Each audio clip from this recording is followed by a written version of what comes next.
Everybody. So I wanted to come on today and talk a little bit about three essential things that you need to heal. So how does somebody get started, or how does somebody make sure that they're even ready to start? You can be doing this for years and still not really be ready to start because you haven't done these three essential things, or you're not open to doing these three essential things, or you think you've already done these three essential things and you still have more work to do. So all of those can create kind of roadblocks to healing. And I want to kind of help you with that thing today. So number one is mindset. Number two is nutrition. And number three is lifestyle. I'm going to talk more about those threes. So first, let's start with mindset. In order to heal, your mindset needs to be right. This is going to be something that you don't just, yes, you need to decide you're going to heal. You need to decide you can heal. You need to make decisions, but you're not done at that point. So mindset means, first of all, that you need to put your health as a number one priority. One of my favorite sayings is that healing is kind of like getting a tattoo in the face. You kind of have to really want it. And what that means is you have to want it more than you want something else. So that kind of goes into like limiting beliefs and working on your crap, like just working it out. Whatever trigger comes to mind about why you think you can't heal. Maybe you think it's expensive, maybe you think it's hard, maybe you think it's impossible. Whatever comes up in your response to that, that's exactly the type of thing that you need to be working on mindset-wise in order to get the results you want. For example, let's talk about money. It's the biggest one. I'm not asking you to spend with me. I'm just asking you to spend with somebody. Spend it on yourself. And the reason why is a lot of people are like, oh, I don't want to run up a credit card because I want to go pay for this test.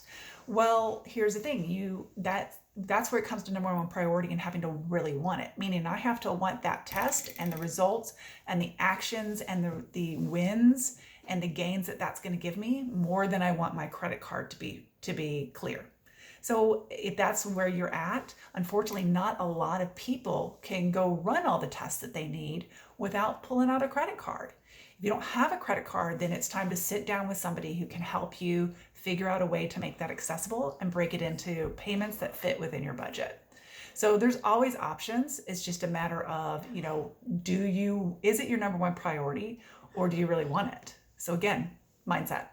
Also in there is limiting beliefs. Again, these are going to be the emotional things that come up when you think about healing or the challenge of healing, or reasons or excuses of why you can't. Or sometimes we can't see our limiting beliefs and we just have to kind of really explore some of our emotions. And that is working with a mindset coach. I don't do mindset coach at Integrative Health Coaching Services, but I do mindset coaching through an app called Task Human. Very affordable way to work with someone and just kind of work through things at your own pace, and you get to decide what you work on. It's a great app. Check it out. Other things are just, like I said, working through your own stuff. There's a lot of things that can cause somebody to be in their own way. Anxiety, for example, anxiety and depression can cause symptoms, and those symptoms will prevent you from moving forward and taking action.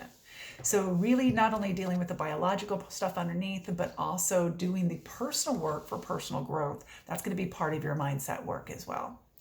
So the second pillar of getting well is nutrition. Obviously, we got to eat the right things and we got to avoid the wrong things.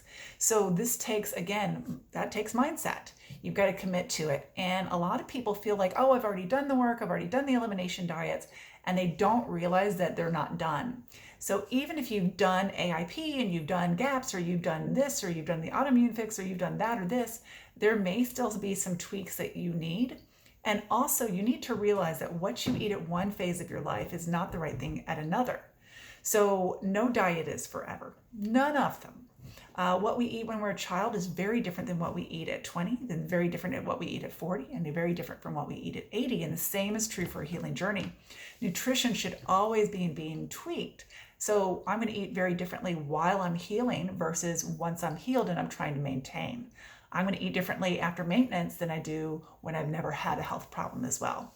So working with someone to really help you figure out what that means and what's right for you and your needs, you need to sit down with your coach, have a conversation about where you are, where you want to be, and then gather some real hard evidence. Things like genetics, things like medical history, things like food sensitivity testing, things like nutritional goals, things like that, and really put together a custom way of eating that's going to get you to the next point. Once you get there, you'll want to do it again because you're going to want to keep moving forward and keep tweaking based on where you are. Third thing is lifestyle. A lot of people are like, what does that even mean? Well, lifestyle means that you need to be willing to change your schedule. It means maybe you go to bed earlier, maybe you get up earlier, maybe you do things differently on the weekends, maybe you reorganize your schedule. Things like that are going to need to change to make room for your priorities. So we talk a lot about priorities. It's up there in the mindset category of making sure you're spending your time and your money on your priorities, deciding what those priorities are and deciding what to say no to, what's not a priority, and just being really, really honest with yourself. But changing your schedule is going to go into some of that lifestyle stuff.